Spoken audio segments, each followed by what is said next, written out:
Buenos días, buenas tardes o buenas noches, dependiendo del horario en que estén escuchando esta presentación. Mi nombre es Gustavo Cernadas, soy profesor adjunto en la Cátedra de Anatomía e Histología. Les doy la bienvenida al curso de Anatomía e Histología del segundo cuatrimestre del año 2020.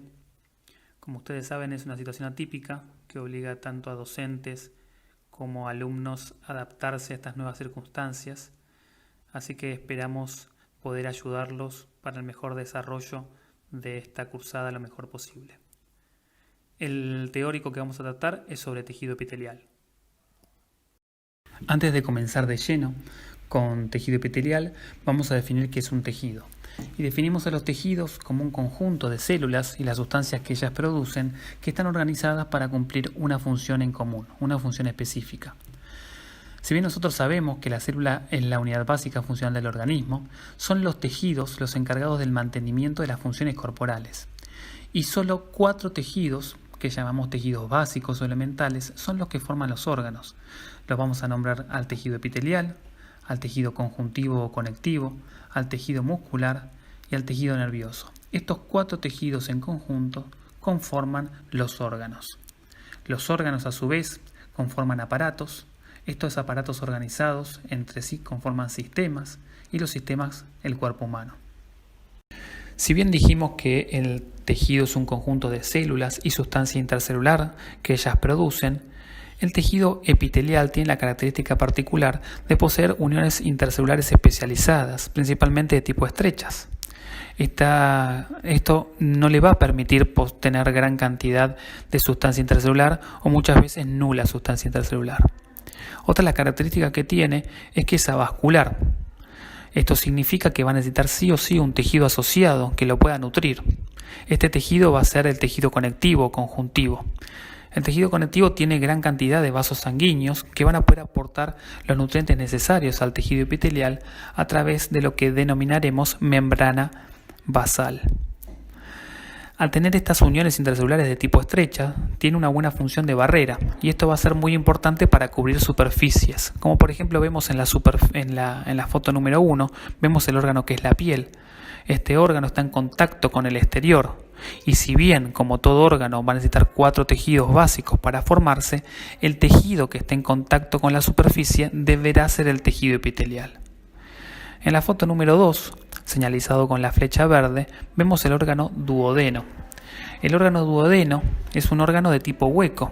Significa que va a estar en contacto con una cavidad.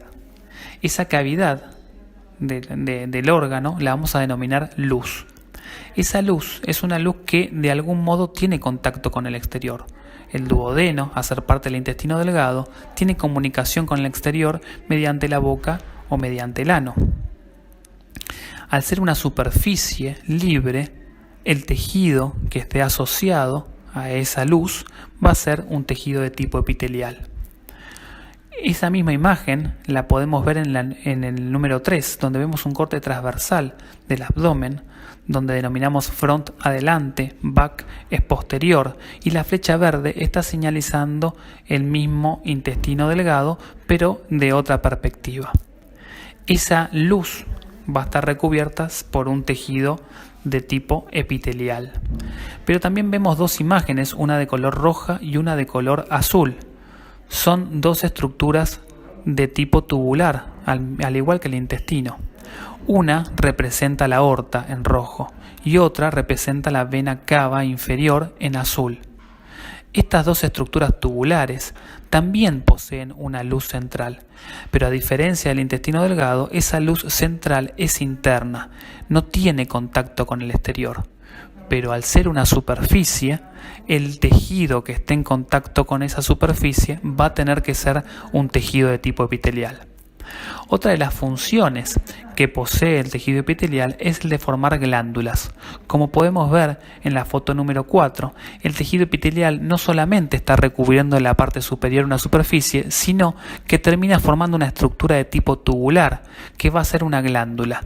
Esa glándula va a tener 2 porciones, una marcada en roja, donde va a ser la porción productora, y otra, una porción más clarita, anaranjada, que va a ser la porción secretora.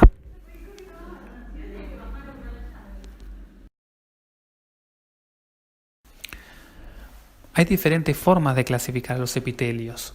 Según su función principal, como ya hemos visto, pueden ser de revestimiento, como vimos recubriendo superficies libres como puede ser la piel, o cavidades externas como las del duodeno, o cavidades internas como la de la aorta, o formando glándulas, que son estructuras epiteliales que tienen una porción productora de sustancias y una porción excretora de estas sustancias. También puedo clasificarlo de forma estructural, según la forma de las células, en plano, cúbico o cilíndrico, y según el número de capas de células que tenga ese epitelio, en simple o estratificados. Al mismo tiempo, vamos a ir viendo que según el órgano en el cual nos ubiquemos, en la región apical, en su superficie, podrán tener diferentes características particulares estructurales, como pueden ser de tipo ciliado o queratinizado. A lo largo de la cursada, cuando vayan conociendo los diferentes sistemas, aparatos y órganos, van a darse cuenta que el epitelio de revestimiento de cada uno de los diferentes órganos puede clasificarse según su función. Por ejemplo, cuando ustedes estén estudiando piel, van a darse cuenta que la principal función del tejido epitelial en la piel va a ser de protección, seguramente teniendo muchas capas de células, tratando de protegerme contra ese medio externo. Por ejemplo, cuando estén estudiando el sistema digestivo y estén hablando de estómago, seguramente van a conocer que el estómago necesita secretar sustancias que ayuden a comenzar a digerir los alimentos. Por lo tanto, seguramente ese epitelio de revestimiento tenga función de secreción. Cuando sigan estudiando el sistema digestivo y estén estudiando el intestino delgado, van a darse cuenta que esos nutrientes necesitan absorberse. Por lo tanto, una de las principales funciones va a ser de absorción. Cuando vean el sistema respiratorio, van a ver que en las vías respiratorias van a producir moco, o sea que tiene una función de secreción, pero al mismo tiempo van a poder reconocer en su superficie unas estructuras móviles que se van a llamar cilios. Eso es para mover ese moco hacia la superficie y poder expectorarlos o deglutirlos. Por lo tanto, vamos a ver que en las vías respiratorias vamos a tener una función de secreción y de transporte. Esto ahora es muy nuevo, recién están viendo los primeros conceptos generales y por lo tanto puede resultar un poco difícil. A lo largo de la cursada, ustedes van a poder y van a ir reconociendo, según la función del órgano, qué tipo de función tiene cada uno de los epitelios de revestimiento. Mismo también, en muchos casos van a poder encontrar la función de receptor de la transmisión de estímulos externos del tejido epitelial. Según su morfología, yo puedo clasificar a los epitelios según la forma de las células que lo compongan. Y lo voy a clasificar de 3 tipos. De tipo plano, de tipo cúbico y de tipo cilíndrico. De tipo plano, el ancho predomina sobre el alto. De tipo cilíndrico, el alto predomina sobre el ancho. Y los de tipo cúbico, ninguna de esas dos características es predominante. En el margen derecho podemos ver fotos de microscopías ópticas. En la imagen de arriba lo que estamos viendo es un epitelio de tipo plano simple. Eso significa que deberíamos poder reconocer una sola capa de células de tipo planas cubriendo una superficie. Si bien nosotros no podemos diferenciar en esta foto los límites entre esas células, podemos ver que las diferentes flechas están marcando núcleos que se tiñen basófilos de tipo aplanados, donde el ancho predomina sobre el alto y formando una única línea. Esos son los núcleos de células planas que están formando una única capa de células recubriendo la superficie que se encuentra por debajo, y esa superficie está cubierta de glóbulos rojos y algunos glóbulos blancos. Es un epitelio plano simple de un vaso sanguíneo. En la foto del medio estamos viendo 2 estructuras de tipo tubulares. Esos túbulos están cortados de tipo transversal, donde vemos una luz central. Pero alrededor de esa luz vemos células que están recubriendo esa superficie. Una de esas células está marcada con la flecha roja. Y si bien impresiona que son un poquito más anchas que altas, en grandes rasgos lo que vemos es que no predomina ni el alto ni el ancho. Esta es una sola capa de células recubriendo una superficie, es un epitelio de tipo cúbico simple. En la foto inferior estamos viendo una luz central y a ambos lados de esa luz, en uno de esos lados está señalado con un corchete, vemos células con sus núcleos basófilos, una pegada a la otra, con esas uniones intercelulares especializadas de tipo uniones estrechas, donde vemos que el alto predomina sobre el ancho y es una única capa de células de un lado y del otro lado de la luz. Capas de células estrechas en una sola de tipo más alto que ancho recubriendo una superficie es un epitelio de tipo cilíndrico simple. Según la cantidad de estratos celulares, voy a poder clasificarlos en dos tipos: epitelios simples si tienen una sola capa de células o epitelios estratificados si tienen dos o más capas de células. Los epitelios planos simples tienen una sola capa de células. Por lo tanto, va a haber un sector de las mismas que esté en contacto con la superficie. Ese sector que esté en contacto con la superficie lo vamos a denominar sector apical o área apical. La zona contraria, el área contraria a esta zona apical se denomina región basal y va a estar en contacto con la membrana basal. En esta diapositiva podemos ver varias imágenes. No es importante a esta altura de la cursada que sepamos de qué órgano se trata o qué estructura se trata, pero sí ir intentando reconocer las luces de los espacios que existen en las diferentes estructuras y saber que la superficie en contacto con una luz tiene que encontrarse un tejido de tipo epitelial. Por ejemplo, en la primera imagen, arriba a la izquierda, es la misma que teníamos en diapositivas previas, en donde yo marco con una estrella verde la luz de este órgano. Esto es un vaso sanguíneo y dentro de esa luz está lleno de glóbulos rojos y algunos glóbulos blancos. La flecha está marcando un núcleo que se tiñe basófilo y es alargado, es más ancho que alto, y vemos que hay varias estructuras de núcleos similares siguiendo una sola línea de tipo continua. Esto lo que está marcando son los núcleos de células planas y esto es un epitelio plano simple. En la segunda estructura, arriba a la derecha, vemos un espacio que está marcado también con la estrella verde. Y si nosotros damos un poco de mayor atención, nos damos cuenta que en contacto con esa superficie, también marcado ahí con la flecha, vamos a ir recorriendo toda esa línea, encontrando núcleos que se tiñen basófilos de tipo aplanados. Otro epitelio plano simple. En este caso es lo vamos a ver en renal, es una nefrona.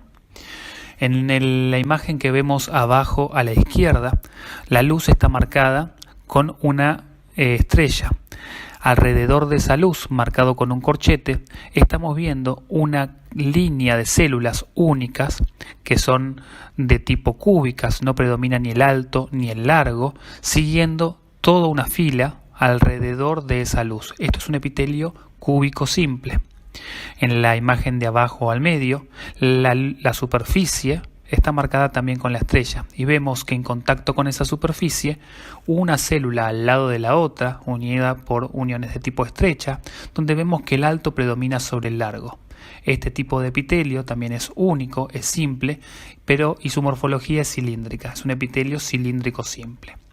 En la última imagen, abajo a la derecha, la luz de diferentes estructuras tubulares cortadas en forma transversal, una de ellas está marcada con una estrella, una de esa luz, vemos que está rodeada por un tipo de epitelio simple y cilíndrico, donde el alto predomina sobre el largo. Esto es un epitelio cilíndrico simple alrededor de una luz.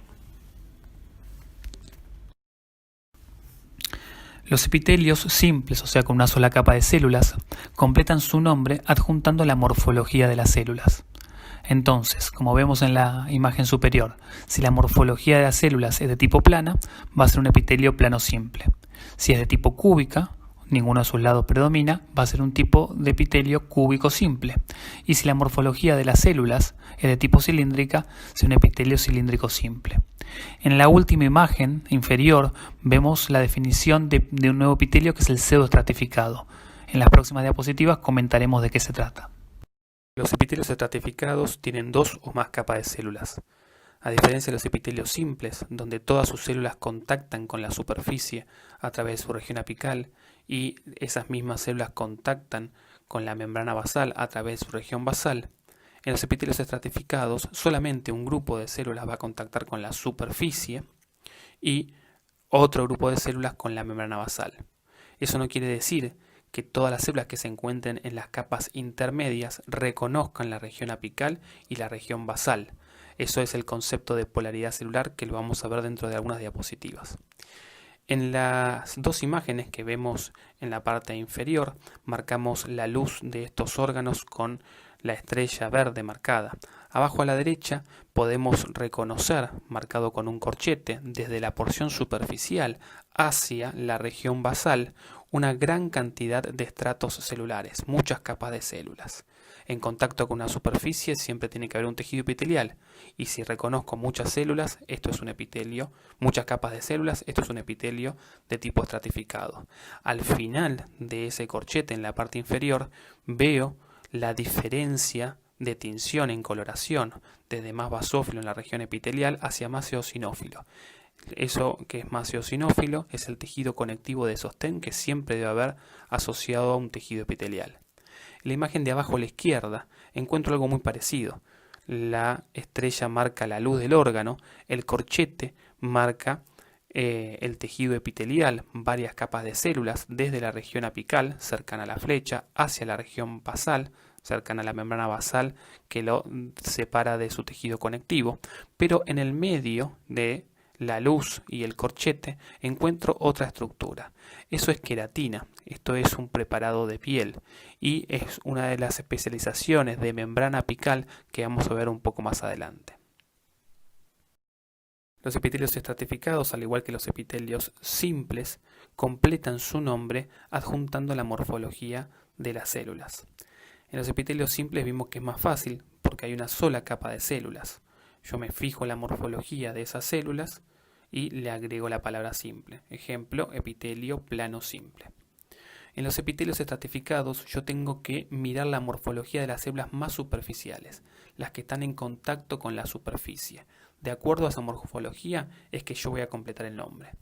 Como vemos en esta diapositiva, en la imagen superior, me fijo que la región epitelial, el tejido epitelial, tiene más de dos capas de células. Es un epitelio estratificado. Y me doy cuenta que las células más superficiales son de tipo plana. Por eso el tipo de epitelio o el nombre completo de este epitelio va a ser un epitelio plano estratificado. Este tipo de epitelios es bien característico, por ejemplo, de la piel. Son tejidos de protección. En la imagen del medio vemos que hay como mínimo dos capas de células. Por lo tanto, también es un epitelio estratificado. Me doy cuenta que esas células, las que están en contacto con la superficie, tienen características de tipo cúbica. Por lo tanto, este epitelio va a ser de cúbico estratificado. En la imagen inferior veo que también hay dos capas de células y reconozco que las células más superficiales en contacto con las superficies predomina el largo con respecto al ancho. Por lo tanto, esto es un epitelio cilíndrico estratificado. Los epitelios cúbicos estratificados y cilíndricos estratificados son poco frecuentes en el organismo y generalmente se suelen encontrar en los conductos de excreción de grandes glándulas, o sea que tienen función de protección y de conducción.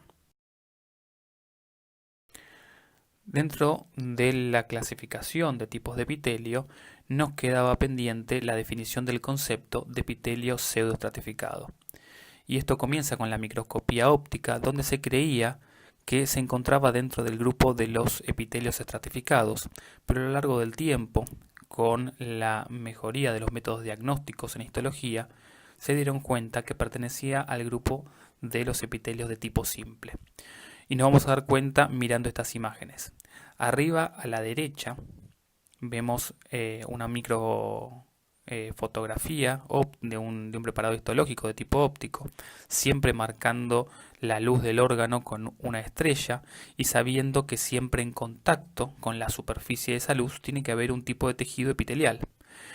Nosotros no podemos distinguir bien los límites de las células, pero sí reconocemos los núcleos que se tienen bien basófilos y marcados con flechas rojas. Nos podría llegar a impresionar que existen 2 o más capas de células. Como mínimo yo ahí marqué 3 capas de células. Esto nos daría la impresión de que es un epitelio estratificado. Pero a lo largo del tiempo se dieron cuenta, como vemos en la imagen de arriba a la izquierda, que marcando con una línea roja la membrana basal, vemos que todas esas células de esa capa contactan con la membrana basal. Pero nos damos cuenta que no todas las células contactan con la superficie apical, y marco algunas de esas células con flechas rojas. Entonces, el concepto de epitelio pseudoestratificado se define por que todas las células contactan con la membrana basal, pero no todas contactan con la superficie apical. Y este tipo de epitelio pseudoestratificado se encuentra dentro de la clasificación de epitelios simples. El epitelio de transición es un epitelio que pertenece a la categoría de epitelios estratificados, o sea que tienen varias capas de células. Tienen 2 características importantes. Una en cuanto a la morfología de sus células. Tanto las células que están cercanas a la región apical como las células que están cercanas a la región basal son de tipo cuboideas. Y la otra característica es en cuanto a su función. Lo voy a encontrar en órganos que tienen la capacidad de distenderse y relajarse. O sea, es tan característica esta particularidad que lo voy a encontrar en órganos principalmente de las vías urinarias. Esto lo vamos a ver más adelante en los teóricos próximos, pero lo vamos a encontrar en órganos como la vejiga o los uréteres, que tienen capacidad de distensibilidad y relajación. Nosotros vemos en la imagen de arriba a la derecha, siempre marcando la superficie o la luz del órgano con una estrella, en contacto con esa superficie tiene que haber sí o sí un tejido de tipo epitelial que haga de revestimiento, y marcado con las flechas vemos los núcleos de diferentes células. Y como mínimo estoy marcando ahí 3 niveles, pero seguramente haya algunos más. Epitelio con varias capas de células, estratificado, todas de tipo cuboideas, desde las más cercanas a la superficie hasta las más cercanas a la región basal, y es bien característico de las vías urinarias. Por eso este epitelio yo lo puedo llamar de transición, polimorfo, porque puede adaptarse a distensión o a relajación, o es tan característico de las vías urinarias que también lo puedo llamar urotelio. A lo largo de la cursada, a medida que vayamos estudiando los diferentes sistemas, aparatos y órganos, nos vamos a dar cuenta que en diferentes situaciones el tejido epitelial puede tomar nombres propios. Acá tenemos 2 ejemplos. Nosotros, si bien dijimos que el tejido epitelial siempre recubre superficies, esas superficies pueden ser externas, como habíamos dicho, la piel, o pueden ser recubriendo cavidades. Esas cavidades, como dijimos, pueden ser cavidades externas, como por ejemplo el intestino delgado, que de alguna forma está en contacto con el exterior a través de la boca y el ano, pero también pueden ser cavidades internas, como los vasos sanguíneos. Los vasos sanguíneos tienen un circuito cerrado, no tienen ningún tipo de contacto con el exterior, pero no dejan de tener una luz. Y si existe una luz, en contacto con esa superficie tiene que haber un tejido epitelial. Este es el caso del tejido epitelial de tipo plano simple que recubre los vasos sanguíneos, que lo denominamos endotelio. Lo mismo va a pasar cuando estudien sistema cardiovascular, el sistema digestivo o el sistema respiratorio. Van a darse cuenta que recubriendo las vísceras de los órganos de estos sistemas va a encontrarse también una capa de epitelio plano simple, a la cual denominaremos mesotelio. Por ahora pueden ser conceptos que no se puedan comprender muy bien, pero seguramente cuando vayamos avanzando en la cursada y estudiando los diferentes sistemas y aparatos, estos conceptos los podamos entender mucho mejor. Una de las formas de estudiar la clasificación de los epitelios es pensando la función del órgano al que pertenecen. De esa forma uno trata de evitar estudiar estas clasificaciones de memoria. Por ejemplo, si uno piensa al órgano de la piel, que está en contacto con el exterior, a posibles noxas que lo puedan dañar, a fricciones, roces, uno va a pensar en un mecanismo de protección, de barrera, por lo tanto seguramente piense un epitelio de tipo estratificado. Ahora, si ustedes se encuentran en una zona donde se encuentran vasos sanguíneos, donde tenga que haber un intercambio de nutrientes y oxígenos con el tejido conectivo que lo rodea, seguramente piensen en un epitelio simple para que pueda haber una difusión de esas sustancias de la manera más simple posible. Por lo tanto, seguramente piensen en un epitelio de tipo plano simple. Seguramente si pienso en epitelios de órganos que tengan como principal función la absorción o secreción de sustancias, seguramente piense en epitelios cúbicos simples o cilíndricos simples. Un ejemplo de un epitelio cúbico simple, como vamos a ver más adelante, son los túbulos renales de los riñones.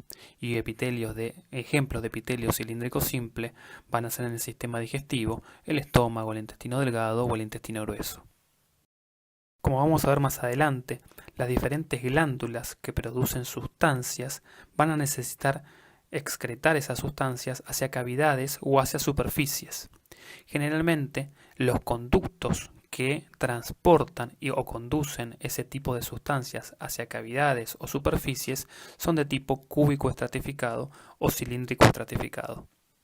El epitelio pseudoestratificado es un epitelio de tipo simple que tiene la característica, como ya hemos visto, de que todas sus células contactan con la membrana basal, pero no todas contactan con la superficie apical. La principal función que tienen este tipo de epitelios es de secreción, absorción y conducción de sustancias. Si bien lo puedo encontrar en el sistema reproductor, en los conductos deferentes y conductillos eferentes del epidídimo, es tan característico de las vías respiratorias que muchas veces a este epitelio se lo suele llamar epitelio de tipo respiratorio. Una de las características que suele tener este tipo de epitelios es una especialización de membrana apical, que son esos pequeños pelitos que vemos en la superficie, que se denominan cilios y tienen la capacidad de ser móviles, tienen movilidad. El epitelio de transición, como ya hemos visto, es un epitelio de tipo estratificado, con varias capas de células, todas generalmente de morfología cuboide, tanto las superficiales como las basales, y tiene la principal función, además de barrera, como todo epitelio de revestimiento, de la capacidad de distenderse o relajarse, y es tan característico de las vías urinarias que muchas veces se puede denominar como urotelio. Como ya hemos visto, los tejidos son un conjunto de células, y las células epiteliales tienen características particulares que los diferencian de los otros tejidos. Estas características son las siguientes. Una es la posición estrecha contigua entre célula y célula. Como ya hemos dicho, tienen uniones intercelulares especializadas, que la vamos a ver en las próximas diapositivas, que lo que permiten es la unión contigua y estrecha de cada una de sus células, dejando muy poco o nulo espacio intercelular. Otra de las características que tiene es la polaridad de sus células. No tanto morfológica, como ya hemos dicho, la región apical, la región lateral y la región basal, sino también funcional. Si existe varios estratos de células en el epitelio estratificado, por ejemplo, por más que las células de las capas medias no tengan ese contacto con la superficie o con la membrana basal, sí van a tener una polaridad de tipo funcional. Ellas van a reconocer su región basal, lateral y apical. Y otra de las características particulares es que la superficie basal, las células que estén en la región basal, van a estar adheridas a una membrana basal. Esa membrana basal, como vamos a ver más adelante, es una región acelular en la cual se adhiere este epitelio y va a estar en íntima relación con el tejido de sostén contiguo, que siempre va a ser un tejido de tipo conectivo. Cuando hablamos de las características de este tejido epitelial y hablamos de la polaridad celular, distinguimos tres regiones. La región apical, en contacto con la superficie, la región basal, en contacto con la membrana basal, y la región lateral de estas células, en contacto con la célula contigua. Si bien en esta imagen nosotros vemos un epitelio de tipo simple y podemos ver una diferencia morfológica, ya que la misma célula tiene contacto con la superficie, la misma célula tiene contacto con la porción basal. Cuando hablamos de epitelios estratificados, también tenemos que pensar que las células intermedias, por más que no estén en contacto con la superficie o con la región basal, tienen una polaridad de tipo funcional. Reconocen la región apical y la región basal, y eso es debido a la ultraestructura de las células, que seguramente verán en otras materias como biología celular. En el tejido epitelial, las células en contacto con la superficie en su región apical presentan modificaciones estructurales y particulares que están en relación a la función de cada órgano en particular. Al mismo tiempo también en la superficie de la región apical puede haber enzimas específicas como las hidrolasas o proteínas transportadoras, como por ejemplo son las transportadoras de glucosa, que también diferencian la función de la región apical de estos tejidos. A grandes rasgos vamos a poder distinguir tres tipos de especializaciones de la región apical de cada una de las células del tejido epitelial: las microvellosidades, los esterocilios y los cilios. Las microvellosidades y los esterocilios tienen como factor común su ultraestructura. Ambas tienen su citoesqueleto formados principalmente por microfilamentos de actina. En cambio, los cilios tienen un citoesqueleto principalmente formado por microtúbulos. Las microvellosidades tienen la función de aumentar la superficie de absorción. Por lo tanto, vamos a encontrarla, este tipo de especializaciones, en órganos que tengan la función de absorción. El concepto de chapa estriada y ribete en cepillo al MO, que significa microscopio óptico, son conceptos que vamos a ver más adelante. Pero a grandes rasgos lo que significa es que al ser especializaciones de la región apical de cada una de las células, es muy probable que yo al microscopio óptico no pueda distinguir una microvellosidad de la otra independiente. Eso lo voy a poder hacer, por ejemplo, en la microscopía electrónica. Nosotros en la microscopía óptica lo que vamos a poder reconocer es el conjunto de las microvellosidades. Y dependiendo del órgano en el que estemos, lo vamos a llamar o chapa estriada o ribete en cepillo. Los esterocilios también tienen función de aumentar la superficie de absorción, pero también tienen una función muy importante, que es la de ser receptores de tipo sensoriales, principalmente al estímulo mecánico. Cuando hablamos de cilios hay diferentes tipos, pero los más frecuentes son los cilios móviles. Y esa especialización de membrana apical con evaginaciones que tengan movilización sirven para movilizar justamente sustancias a través de su superficie. Después van a encontrarse los cilios de tipo primario, monocilios, que tienen función de tipo embriológica, ya lo vamos a ver, y los cilios nodales, que tienen principal función de quimio, osmo o mecanoreceptores. Seguramente al principio les resulte difícil reconocer las especializaciones de membrana apical, como son las microvellosidades en la microscopía óptica. Pero sepan que si ustedes aprenden los conceptos fundamentales, no solo del tejido epitelial, sino de los 4 tejidos básicos, no va a importar qué tipo de órganos se encuentran estudiando en determinado momento enfrente al microscopio. Seguramente van a poder reconocer esos 4 tejidos que conforman el órgano. Intentemos ver, por ejemplo, en la microscopía óptica que se ve del margen dentro del margen izquierdo. Nosotros siempre en este órgano tratamos de buscar primero una luz y la encontramos y está marcada con una estrella. Fíjense que yo pongo 2 estrellas, una de cada lado, y si ustedes ven la contigüidad de la luz, si bien arriba se corta un poco, parece que es una luz contigua y termina rodeando un tejido que tiene una forma de punta de flecha. En contacto con la superficie, siempre sé por definición que voy a buscar un tejido de tipo epitelial, porque el tejido de tipo epitelial es lo que reviste las superficies.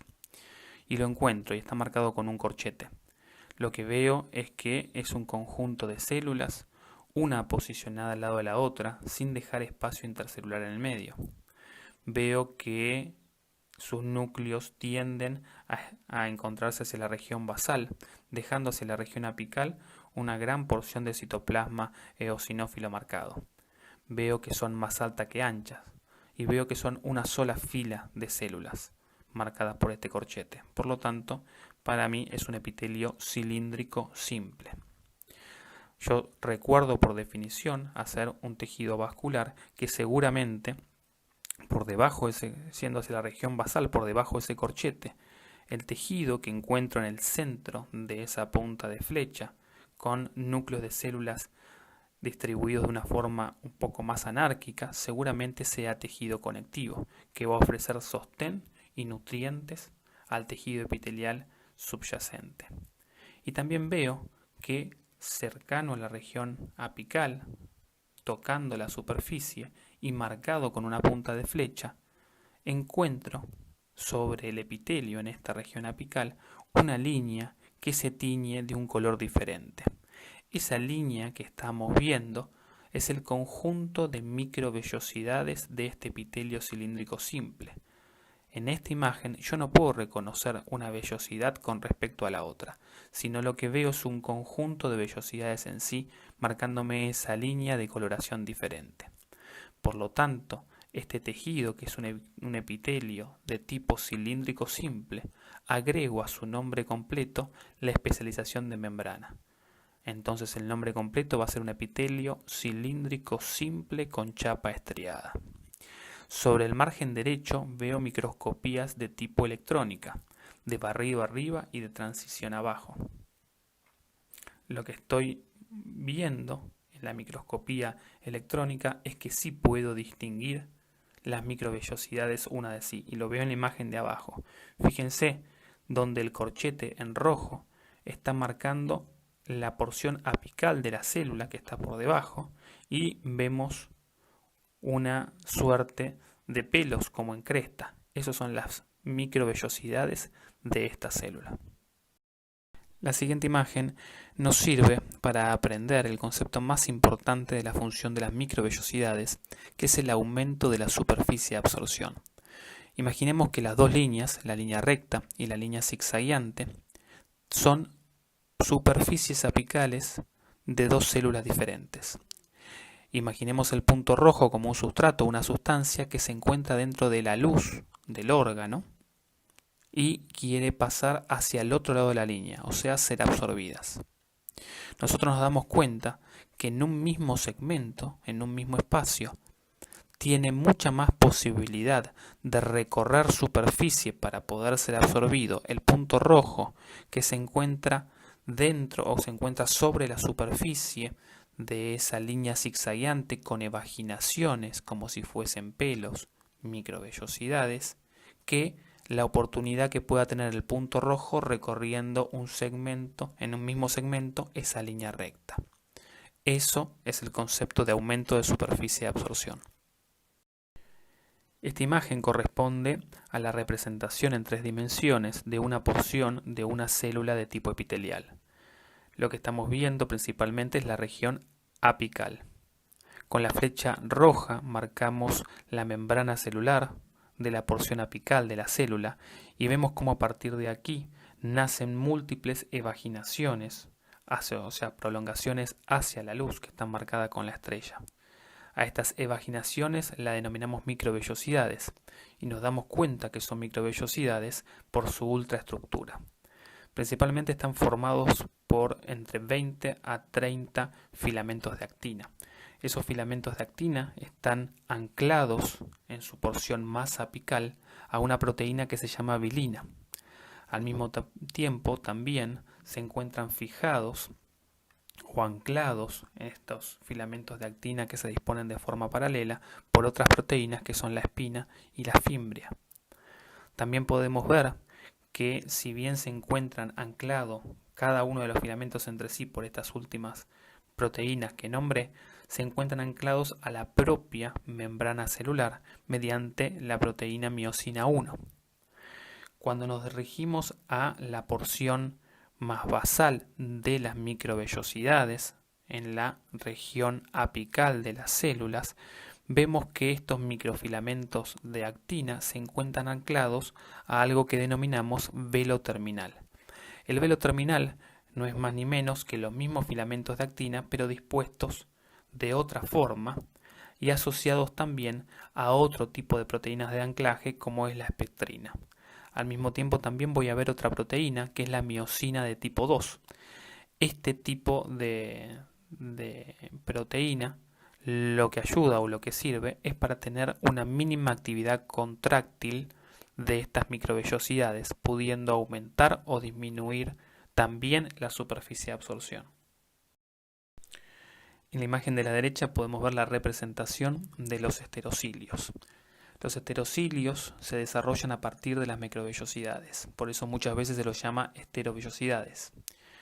Si bien comparten muchos factores en común, como su ultraestructura formada principalmente por microfilamentos de actina, tiene varias diferencias con respecto a las microvellosidades.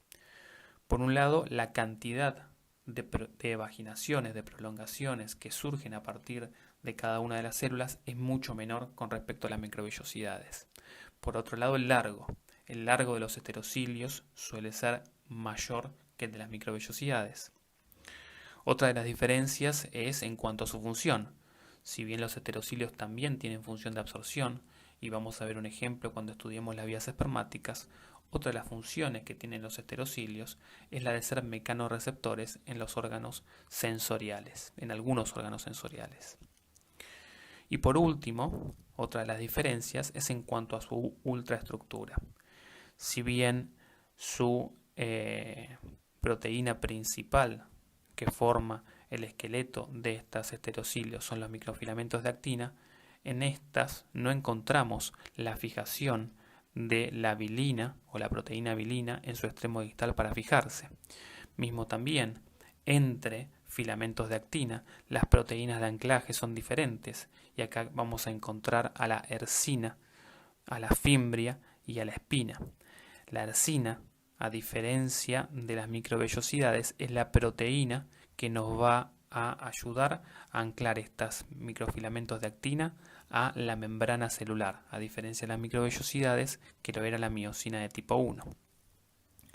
Otra de las cosas o diferencias que vamos a encontrar son la presencia de puentes citoplasmáticos que conectan a esterocilios entre sí. En la siguiente diapositiva lo que podemos ver es la representación de otra especialización de membrana, que son los cilios. Los cilios móviles son los más frecuentes y por lo tanto los más estudiados a lo largo de la historia.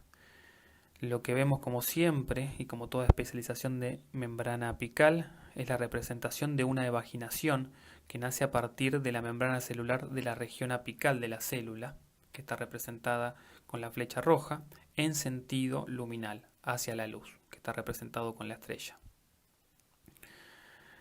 A diferencia de las microvellosidades, no solo la función es diferente, sino también la ultraestructura. El cilio está compuesto por un axonema, que está formado principalmente por microtúbulos. Ese axonema se va a extender desde lo que denominamos cuerpo basal, que también es un centro organizado de microtúbulos y está ubicado en la región apical de la célula. Los cuerpos basales se van a asociar con otras estructuras accesorias y van a ayudar para fijar al citoplasma celular al propio cilio. El cilio más el cuerpo basal lo vamos a denominar aparato ciliar. Como ya dijimos, los cilios móviles están compuestos por un axonema formado por un centro organizado de microtúbulos. La organización particular de estos microtúbulos es lo que denominamos 9+2. Esto significa que en un corte transversal nosotros vamos a ver 9 pares o dobletes de microtúbulos dispuestos alrededor de 2 microtúbulos centrales. Los pares periféricos o dobletes de microtúbulos periféricos están compuestos por el microtúbulo A, que está formado por 13 protofilamentos de tubulina que se disponen uno junto al otro, y un microtúbulo B que tiene solamente 10 protofilamentos de tubulina. Al ser una estructura incompleta, va a utilizar o va a pedir prestado al microtúbulo A los protofilamentos necesarios para completarse. Cada doblete posee un par de brazos que contienen dineína ciliar, como podemos ver en la imagen. Esta es una proteína motora asociada con los microtúbulos que es ATP dependiente y otorga la posibilidad de moverse a lo largo del microtúbulo continuo. Esto le da la particularidad de su función, la movilidad. También tiene otra proteína que es la denominada nexina, que vincula también de forma permanente un microtúbulo A con el microtúbulo B del doblete continuo, pero este tipo de conexión o asociación o fijación es de tipo pasiva, sin movilidad. Los dos microtúbulos centrales están separados entre sí, ¿sí? Y se encuentran encerrados principalmente por una vaina proteica central a lo largo de todo el cilio. Y por último, como dijimos, los cuerpos basales y sus estructuras asociadas fijan a esos cilios al citoplasma celular apical y están formados por 9 tripletes de microtúbulos A, B y C, que están organizados también en forma de anillo. Las estructuras asociadas a los cuerpos basales van a ser las láminas alares, como podemos ver en la imagen, que fijan principalmente el cuerpo basal a la membrana celular apical, los pedículos basales, que son estructuras accesorias que suelen ubicarse en una zona intermedia, su función no está bien clara, y las raíces estriadas, donde uno de sus componentes es la rotletina, que es una proteína que cumple función para afianzar el cuerpo basal al aparato ciliar de la célula apical. Los cilios nodales, si bien tienen un axonema formado por un patrón de microtúbulos similar al de los primarios, un patrón 9-0, tiene una función particular durante el desarrollo embrionario inicial. Hay diferentes estudios que demostraron que si bien tiene este patrón de microtúbulos 9-0, son móviles y cumplen una función importante en el desarrollo embrionario durante la gastrulación, donde la rotación de esos cilios en sentido horario, gracias a la presencia de algunas proteínas motoras, como pueden ser la dineína o las cinesinas, son capaces de generar un flujo hacia la izquierda, lo que denominamos flujo nodal, ayudando principalmente en este desarrollo embrionario a la distribución de los órganos internos. Como gran ejemplo, dentro de la fisiopatología o una patología que se denomina situs inversos, donde todos los órganos se encuentran del lado contrario a lo que debería ser habitualmente, esto es debido a la alteración en este tipo de especialización de membrana apical, los cilios nodales. Los cilios primarios o monocilios tienen un axonema compuesto por microtúbulos en una disposición 9-0. A diferencia de los otros cilios, la principal característica es que son inmóviles y solamente se movilizan de forma pasiva con el flujo del líquido que baña su superficie. Además de faltarle el par central de microtúbulos, no poseen proteínas motoras asociadas que generen algún tipo de fuerza motriz ATP dependiente. Este tipo de cilios primarios cumple una función principal de detectar el flujo del líquido en los órganos secretores como pueden ser los riñones, el hígado o el páncreas. En la fotografía de abajo a la izquierda lo que vemos es una alteración genética en el cual se altera la producción de estos microtúbulos y generan riñones poliquísticos.